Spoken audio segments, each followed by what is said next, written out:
Je suis docteur Amélie Dédé Bénédicta. Je suis médecin gynécologue obstétricienne. Les menstruations, encore communément appelées les règles, peuvent être définies comme étant l'écoulement périodique d'un fluide biologique complexe provenant donc de la cavité utérine de la femme. On peut aussi le définir comme étant le résultat de la desquamation de l'endomètre. L'endomètre, c'est la couche qui tapisse l'intérieur de la cavité utérine chez la femme. Et cet endomètre qui était vraiment épaissi, rempli de vaisseaux sanguins, prête à une nidation, à une grossesse, alors se desquame et ça devient les règles. C'est un phénomène physiologique, naturel, et ça dure en moyenne entre 3 et 7 jours.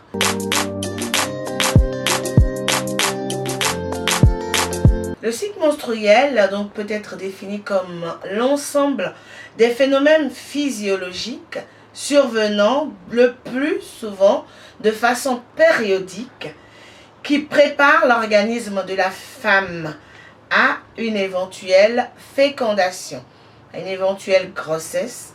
Donc la manifestation physique ou bien la manifestation visuelle donc, du cycle menstruel, c'est les menstruations ou les règles. L'hygiène menstruelle peut être définie comme étant l'ensemble des dispositions qui doivent être prises afin de rendre ces moments de menstruation le plus hygiénique possible chez la femme. Donc, ces dispositions seront donc l'eau potable, l'eau propre, l'eau potable, le savon, les toilettes, les couches hygiéniques, les tampons, tout ce que la femme peut prendre pour pouvoir vivre cette période le plus naturellement et pour permettre son bien-être, voilà, et que ça soit vraiment dans une hygiène absolue. C'est ça l'hygiène.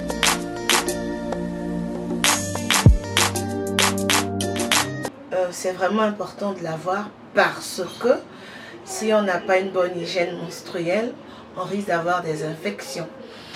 On risque surtout des infections génitales chez la femme. C'est surtout pour ça que je pense. Et puis aussi, ça permet à la femme d'avoir un bien-être. Quand elle a une bonne hygiène menstruelle, elle a un bien-être en tant que femme. Parce que tout est propre et elle se change régulièrement.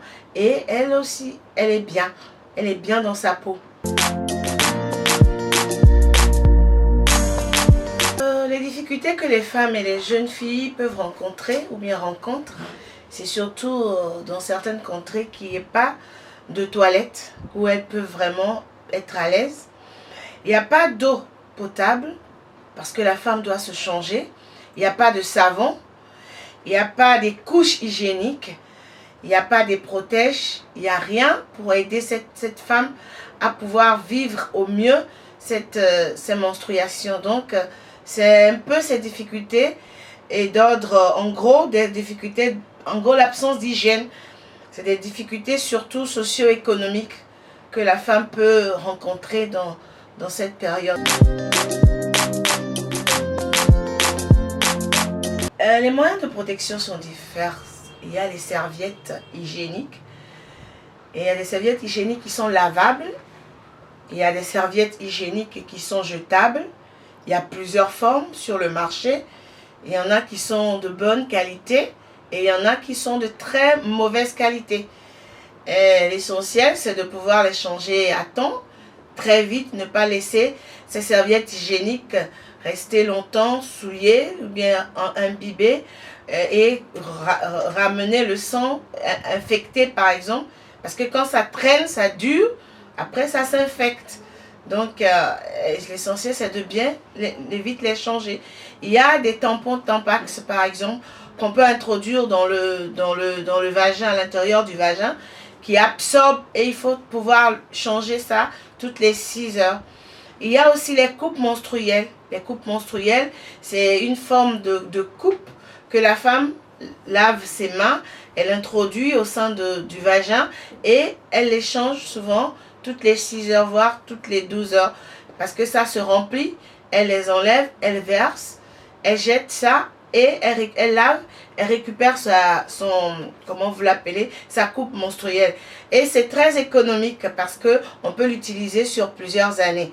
C'est ça là, ce qui est intéressant. Et voilà.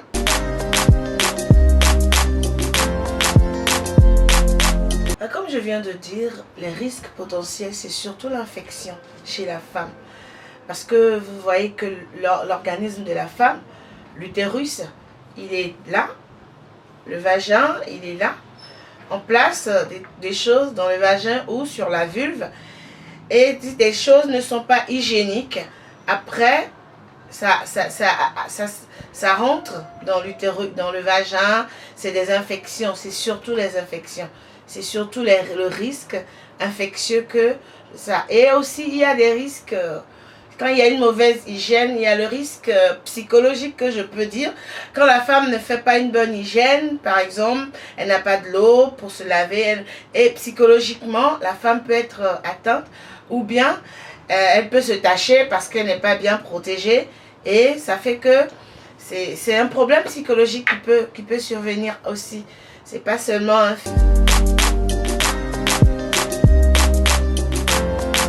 Comment mieux vivre ses menstruations? Je pense qu'il faut se changer régulièrement. Il faut pas être loin d'un endroit où on peut avoir de l'eau. Souvent, les femmes, quand elles sont en menstruation, elles restent à la maison ou bien elles voyagent pas. Bon, mais on doit pouvoir voyager quand on a des menstruations. C'est pour ça qu'on a d'autres, les coupes, les tampons, etc. pour que la femme puisse être à l'aise lors de ses menstruations. Donc, surtout, il faut avoir... des toilettes, du matériel, avoir ses couches ou ses tampons sur soi pour bien vivre ses menstruations, pour que les menstruations ne soient pas une corvée, ne soient pas une fatalité pour la femme, mais que ça fasse partie de la vie de la femme.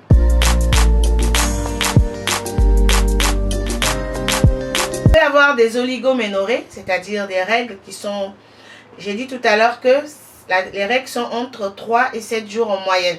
On peut avoir des règles qui sont inférieures à 2 jours par exemple, ou bien un seul jour, c'est des oligoménorrhées en quantité, et les hypoménorrhées, parce que la femme qui sait qu'elle change au moins 3 couches par jour et elle se rend compte que non, ça, je change une seule couche. Les autres, bon, c'est des anomalies. Il y a aussi les spanioménorrhées, donc les règles qui sont très longues, au lieu de faire, comment on appelle, c'est vrai qu'il y a les règles, la quantité des règles, et puis il y a la durée du cycle. Un cycle est entre 25, 24 et 35 jours. Quelqu'un qui a un cycle qui est très élevé, au-delà de 35, 40, c'est des spanioménorrhées, par exemple. Il y a aussi des cycles irréguliers.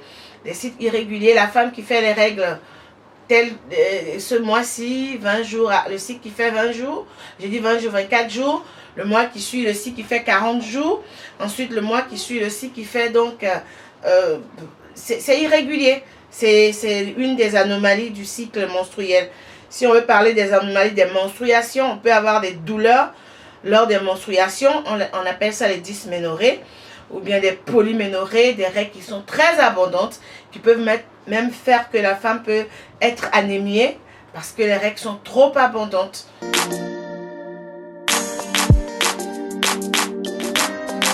D'abord, par exemple, le persil, tout le monde ne le sait pas, mais le persil, c'est comme ça peut faire couler beaucoup les menstruations. Ça agit comme, comment je peux dire, ça agit peut-être comme l'aspirine, par exemple. Donc, pendant les règles, si on prend beaucoup de persil, on peut avoir des règles très abondantes. C'est un exemple. Donc, ça, je peux dire qu'on peut éviter. Sinon, pendant les règles, on est comme on est d'habitude. On mange ce qu'on mange d'habitude. Parce que les règles, ça fait partie de... C'est physiologique, comme j'ai dit tout à l'heure. Donc, ça fait partie de la vie de la femme. Elle a sa vie. Seulement, il faut éviter certains produits qui peuvent faire qu'on peut saigner beaucoup jusqu'à se retrouver aux urgences.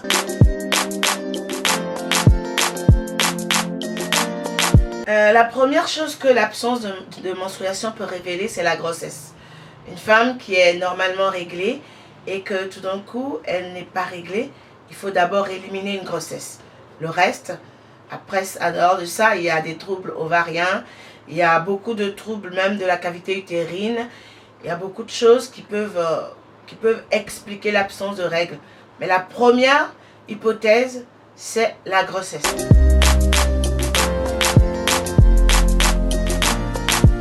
Je pense qu'il faut souvent, les mettre dans des plastiques ou bien dans des papiers qui sont dédiés à ça et les mettre dans les déchets qui doivent aller à la poubelle. C'est ce que je pense. Il ne faut pas les laisser traîner dans la nature pour souiller la nature, mais on les envoie à la poubelle comme tous les déchets.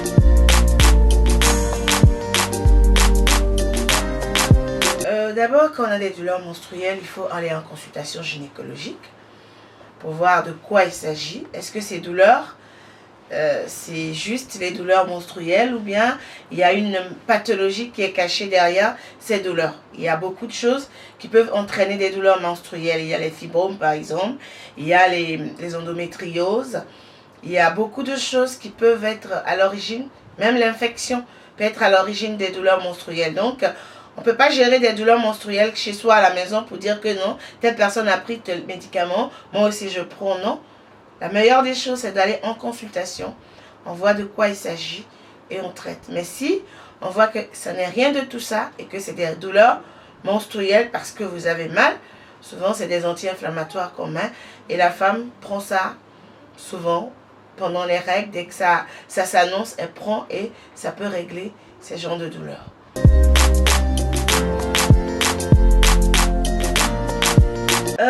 Tout ce qu'on peut dire à nos mamans, c'est d'apprendre à leurs filles à être propres, à utiliser les serviettes hygiéniques, les serviettes menstruelles plutôt, hygiéniques menstruelles, à utiliser les coupes menstruelles et à leur apprendre à anticiper pour ne pas se tacher, pour ne pas en société parce que ça entraîne surtout les premières règles. C'est difficile pour la jeune fille de pouvoir les affronter. Donc, il faut que les mamans déjà anticipent sur la formation ou bien sur l'éducation des jeunes filles dans ce sens. Pour que la jeune fille sache que mes règles, ce n'est pas grave, ce n'est pas la fin du monde, je ne suis pas en train de mourir. C'est quelque chose qui est naturel en moi. Et quand la maman lui explique cela, elle sait comment se protéger. La maman déjà lui explique la forme. Bien, comme ça, elle est propre pendant ses règles. Elle ne se tache pas. Les garçons ne se moquent pas d'elle parce qu'elle est tachée. Parce que quand on est au lycée, au collège, quand on est taché, souvent les garçons vous regardent. Donc, et c'est la honte.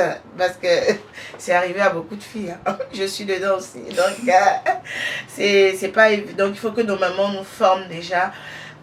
Les mamans parlent aux jeunes filles pour les préparer, pour qu'elles puissent avoir leur protège souvent dans leur sac quand ils savent que les menstruations sont proches et qu'elles aient toujours du matériel de désinfection. Aujourd'hui, il y a le gel hydroalcoolique, on amène tout le temps sur soi.